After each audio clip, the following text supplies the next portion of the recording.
No, don't stop it. Is it just me, or does it seem like it's the season for kids to get sick? I'm going to share with you 3 things that you can do to help your kids not get sick, or if they do get sick, things you can do to make sure that they become well and healthy as soon as possible.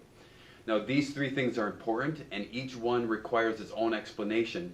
So this is going to be part 1 of a 3-part series. So here's number 1. Make sure that your kids have lots of good gut bacteria. The bacteria in their gut is so important, and this is how it works. This is a picture of the digestive tract. If you look at this, here's the lining of the intestines, here's the blood vessels that sit just outside of that. Inside of that is the digestive tract, and then this purple stuff, that's bacteria. That's what the gut should be like. And that bacteria forms a line of defense against everything that your kids are putting into their mouths. You just imagine if your child forgets to wash their hands once, everything they touch in a day, then they touch their food and eat that. That's chock full of viruses and bacteria.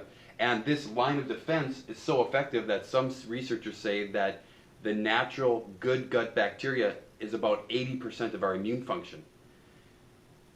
Problems start to set in, though, when this gut bacteria starts becoming weak, and there are things that cause that. One thing that causes this gut bacteria to start to break down is medication. Like, let's say your child is sick and you give them ibuprofen, Tylenol, those things destroy the good bacteria of the gut.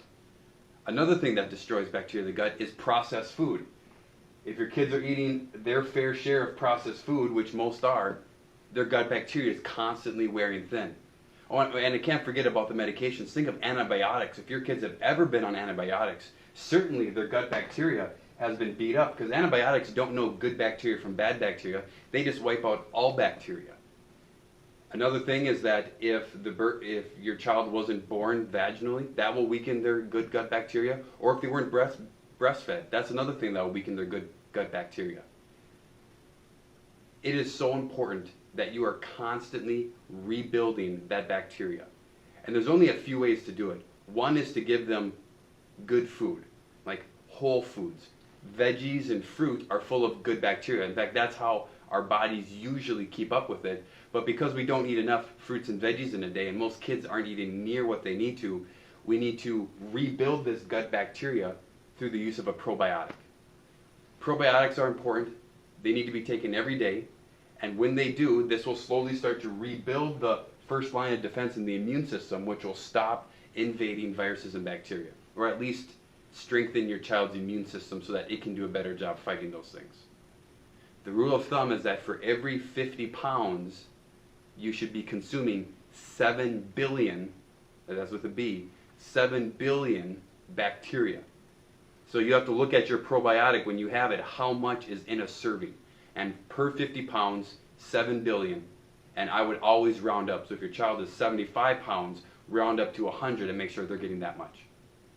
This is part 1 of a 3-part series, so be sure to tune in next time, and we're going to share with you the second one, which is what I call the vitamin C myth.